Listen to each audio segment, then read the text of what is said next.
ॐ भूर्भुवः स्वः तत्सवितुर्वरेण्यं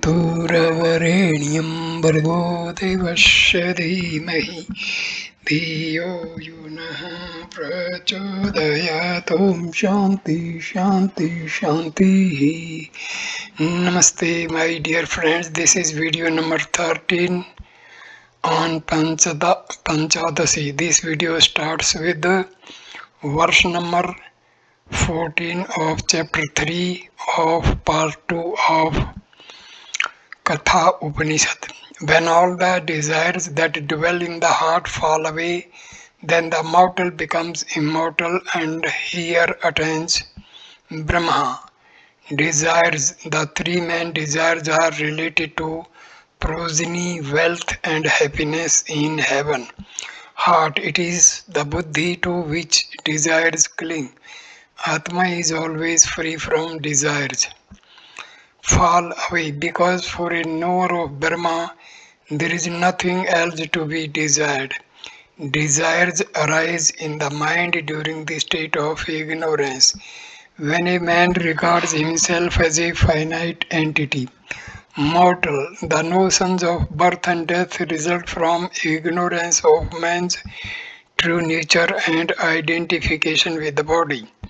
Immortal, the infinite and omnipresent Atma is beyond time and space and free from the law of causality. Hence, birth, death, and rebirth cannot be applied to it.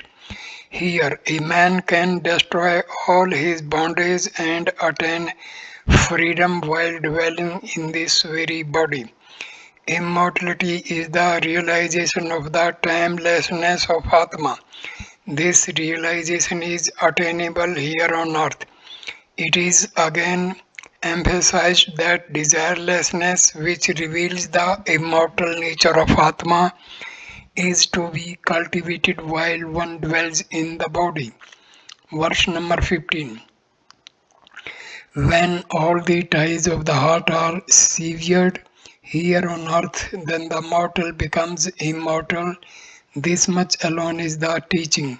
Ties, desires fasten the soul to the world. They are products of ignorance and create such notions as this is my body, this is my position, I am happy, I am unhappy, and the rest. Severed, ignorance and its effect are destroyed by the knowledge of Brahma, which creates in man the awareness that he is Brahma, the absolute, free from all touch of relativity. Only the knowledge of Brahma can cut ignorance to its very root. On earth, freedom is attained through knowledge and has nothing to do with death or what follows. This much alone, etc., the essence and conclusion of the instruction of Vedanta. It may be contended that a man in deep sleep or in an unconscious state also happens to have no desire. The reply is that such a man is not really free from desires, for after coming to the normal state he again becomes aware of his desires. One becomes truly desireless by realizing the infinite and eternal nature of Atma. The teachings of the Upanishad are completed with the preceding verse. What follows does not refer to the knower of the highest Brahma. As a result of his realization of his identity with the all-pervading Brahma, he has severed while living in the body all the manifold ties of ignorance. For such an illumined soul, no rebirth is possible. He attains Brahma here. His prana does not go anywhere else for rebirth. It merges here in the Supreme Brahma. Always one with Brahma, he attains Brahma. The following verses refer to those who after death either go to Brahmaloka or return to earth from a lower heaven to continue their phenomenal existence. Their purpose is to show by contrast the unique good that follow the knowledge of Brahma. Further, Nachiketa had asked the king of death about the fire sacrifice as his second born and received a suitable reply. Now the Upanishads describe how the fruit of that sacrifice is reaped. Verse number 16. There are 101 arteries of the heart, one of which pierces the crown of the head.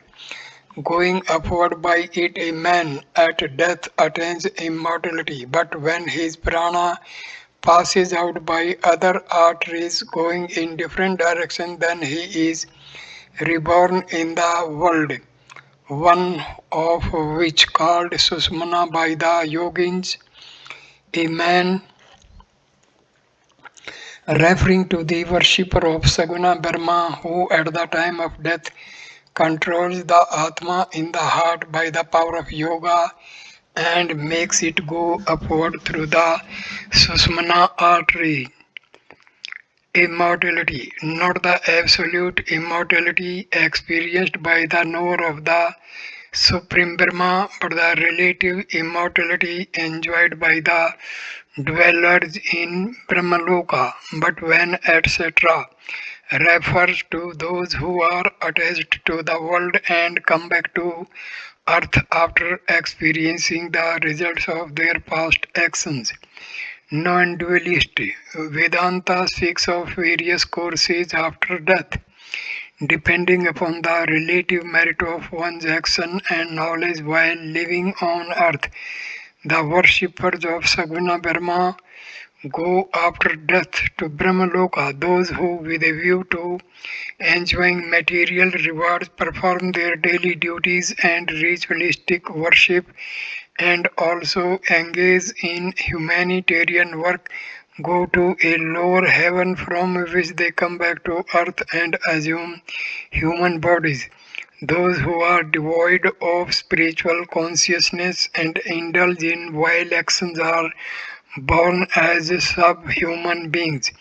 These too are reborn, however, in still later incarnations as human beings, when they take up again the thread of their higher evolution.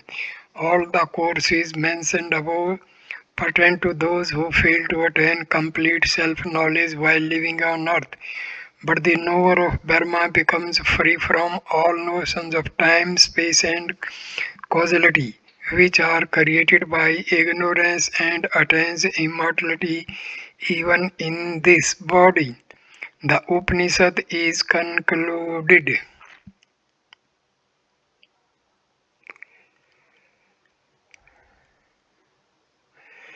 Stanza number 17. The Purusha not longer than a thumb, the inner self always dwells in the hearts of men. Let a man separate him from his body with steadiness as one separates the tender stalk from a blade of grass. Let him know that self as the bright as the immortal, Ya as the bright as the immortal.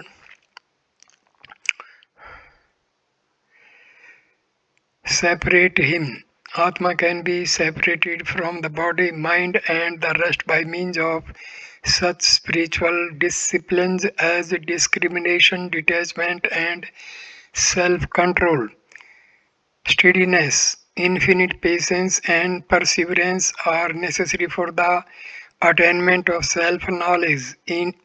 Inadvertence and sloth are its greatest enemy. Stalk, etc. The tender shoot generally lies hidden in a blade of grass. One needs a steady hand, a well-controlled mind to separate the one from the other. Ya, etc. The repetition shows that the Upanishad ends here. The teachings of the Upanishad are eulogized.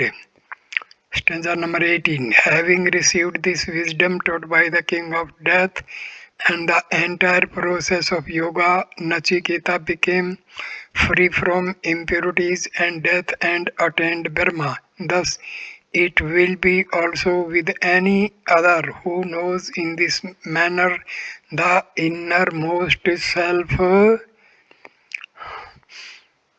entire, etc. That is to say, including the methods and results of yoga, impurities characterized by dharma or righteousness and adharma or unrighteousness, merit and demerit, and all the other pairs of opposites belonging to the relative universe. The attainment of self knowledge and the realization of immortality are possible for all who are willing to practice the discipline. Here ends chapter 3 of part 2 of Katha Upanishad. Here ends the Katha Upanishad. Om. May Brahma protect us both. May Brahma bestow upon us both the fruit of knowledge. May we both obtain the energy to acquire knowledge. May what we both study reveal to the truth. May we cherish no ill feeling towards each other. Om, peace, peace, peace. The peace chant is recited by both the teacher and the disciple in order to remove any blemish incurred while imparting or receiving the instruction. So here the Katha Upanishad is completed, and the next Upanishad will be Isa Upanishad. So thank you for watching this video. Please like, comment and share the video and subscribe the channel. Thanks a lot. Namaskar my dear friends.